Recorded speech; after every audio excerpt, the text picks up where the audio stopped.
Welcome back. In today's video we're discussing something slightly different to the usual footwear we discuss on this channel, and that is the Vivotracker Leather AT II. So in front of me is the Tracker Leather AT II from Vivobarefoot. Vivobarefoot, as the name would suggest, are well known for making barefoot shoes, both in the casual sort of day-to-day space and also now in the hiking space as the barefoot movement has become more popular. So the Tracker is for those of you that have already used barefoot shoes and you want something that is more dedicated to going out and doing some decent hikes, and it has a few more hiking orientated features. These could still be used as a day-to-day casual shoe if you so wish. There's no reason why not, but they've been built with materials and features that hopefully will lend themselves better to your hiking. In terms of who these are designed for, these are probably designed more for those of you that have been using barefoot shoes for a relatively long time, or at least have had a pair of casual barefoot shoes. You understand how they fit and how they feel, and your feet are used to them as well. It's probably not advisable to jump straight into a pair of barefoot hiking shoes and go straight out hiking if you're still wearing more traditional supportive shoes for your casual day-to-day life. But there's no reason why you couldn't buy this, use it as a casual shoe for a couple of months, get used to it, and then go out hiking. Obviously it's a very different experience to wearing a supportive sort of walking boot, so that dramatic change could potentially be uncomfortable if you take it out for your first time. But if you give your body and your feet the time to acclimatise to it, there's no reason you can't move to a pair of barefoot hiking boots or shoes. So what we're going to do is talk through the features of the boot, and we're going to touch on how they've differed from previous versions, because we've seen a few key updates where Vivo have listened to the feedback they got and made some really decent improvements. So first thing you'll notice is we have got a boot and a shoe version. The features will continue across both, the only difference being that this is going to provide you with a little bit more ankle support around the top, and obviously a little bit more protection in terms of that water resistance. So we're seeing a leather upper, so it's going to provide a really good level of durability and longevity. So if this is waxed, it's going to help the boot last a really long time. They've removed the waterproof membrane from the updated version compared to one of the original models, and that is to improve the overall comfort of the boot, make it a more pleasant experience to wear and a bit more breathable. In terms of water repellency, because it's a full leather upper, if you wax this, it's going to give you a good level of water repellency. It's not going to make it fully waterproof, although if you keep that sort of treatment topped up, it's going to be very, very good at keeping the water out. The perks of not having a waterproof membrane is that the boot or shoe is going to breathe much better, so it's going to be a more comfortable environment to wear in slightly warmer climates. It's also going to dry a bit faster as well. Coming down, we see probably the first major update from the previous model, and it's based on a lot of feedback that Vivo got, and that is a full leather rand that is stitched, not glued. We see that on both the shoe and the boot. On previous models, this rand here was glued on, and on sort of high stress points like the flex point of the piece of footwear, they were seeing separation. So rather than gluing it on the new model, they have gone for a full stitch, which runs all the way around the shoe, which is going to improve the durability of the shoe overall, the shoe and the boot overall. So they've listened to that feedback about that failure point, and they've added stitching rather than glue, which is a really nice feature. In terms of the actual round itself, it's going to give you a good level of lower level durability. So obviously the lower portion of the boot is going to be the area that takes the most abuse. So by doubling up on the leather there, they're making the overall boot a little bit more durable. And this is just the area where it's going to get scuffed and scraped the most. So doubling up is never a bad thing. Lacing wise, we're seeing a relatively traditional lacing system on both. On the shoe, we're seeing sort of eyelets, which are cut into the leather, and then metal cleats at the top where we're going to put a lot of pressure and torque through as we're pulling them tight. And on the boot, it's really nice to see that we've got metal cleats the entire way up. The lower three are sort of push-through cleats, and the top are hook. So at the top, you can adapt the lacing that you desire, that you want, so you can get a really good secure fit. Obviously, there are a few of you, depending on how your foot fits boots, you might want to lace your boot slightly differently, and that is going to allow it without any problems. Tongue-wise, we're seeing a relatively sort of thin tongue. You can see where it comes up, and it's a nice thin construction, which means it's not going to impact the fit. It's not going to cause any sort of lumps and bumps within the boot, and overall make the boot more comfortable. At the rear of both the shoe and the boot, we're seeing a nice pull tab to help get both items on. And on the boot, we're seeing obviously that slightly higher cuff, but we do see a cutaway at the back, so that when we're going downhill, we've got somewhere for sort of the back of our leg and our Achilles to sit into, so it's not going to rub. A nice feature that we see on sort of other traditional hiking boots.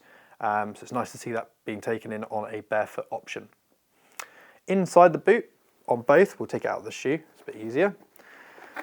We've got two ways of wearing it. So we've got this way, which is without that insole, and that is a more sort of traditional barefoot experience. So it's a slightly harder bottom to the shoe, a little bit more in contact with the ground, and it tends to be a little bit cooler. We've then got our Vivobarefoot thermal insole, which comes inside the shoe and the boot, and this not only makes the boot and shoe a little bit warmer in those slightly colder conditions, but it does add a little bit of cushioning. Not a huge amount, but a little bit. So you're losing a little bit of that sort of contact with the ground, but you're gaining a bit of additional cushioning and also something that's going to keep your foot slightly warmer in both options.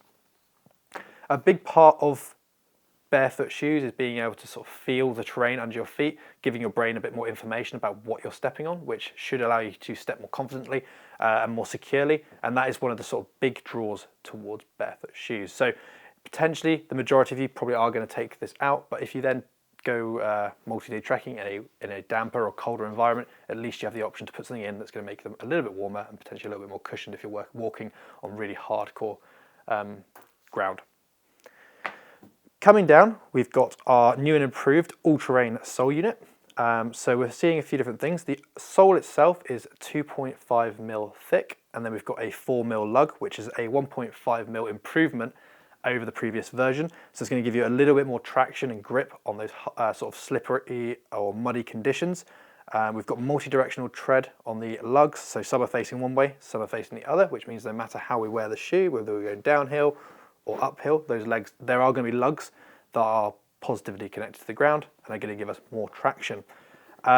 They've also stitched the sole unit rather than glued it. So there is glue under there, but they've put a reinforced stitch around the top part of that sole to create a better connection between the boot and the sole unit, and again remove any chance of those two separating on those sort of high stress areas, which is really nice to see. It shows that they've learnt from this bit up here and they've applied it to the lower portion as well.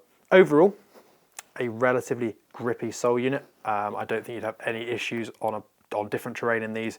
Lugs are of a good depth as well to give you good traction. And that is kind of it for the features of the boot and the shoe. They're relatively stripped back, as you would expect from a barefoot shoe. You know, we're not talking about midsoles and things on these, but what they are going to give you is a very connected experience to the ground, like we just mentioned. You're going to feel the lumps, bumps, and different terrains through your feet, which gives your brain more information and hopefully is going to allow you to step more confidently than you would in maybe a thicker, stiffer hiking boot. And that comes on to sort of another thing when it comes to barefoot shoes, and that is the amount of flexibility that this boot has. It is basically completely soft. There is very little sort of structure in the bottom of the boot, which is going to make it feel very, very natural and feel like you are walking barefoot, which is going to help radiate up your body and improve your stride and make it a more pleasant experience. But like I said, it does take a bit of, if you've been wearing traditional walking boots for the majority of your life and now you're looking to switch to a barefoot because you've seen the research and you think it will be a good option for you, then obviously just slowly break yourself into it. What you don't want to do is go straight from your stiff walking boots into something quite like this and then go off and do many, many miles, because you might find that just to start with, it's not as comfortable as you would have expected, and it does just take a little bit of time to get used to going back to that barefoot experience. In terms of fit, we've got a slightly broader fit. Obviously, if you're walking barefoot, your feet are going to relax and your feet are going to spread. So the forefoot of the boot and the shoe is slightly broader to accommodate that. So if you have got a wide foot, then this could potentially be a really good option for you. Or if you have got a slightly narrower foot, it's going to accommodate your foot spreading slightly as you get used to barefoot shoes and barefoot walking as well. We do see it narrow a little bit towards the heel, which is just going to help lock your heel in. If you are doing slightly more sort of, I don't know if the word's extreme, but slightly more challenging hikes where maybe you're doing a bit of ascending and descending, it's going to help lock in that heel.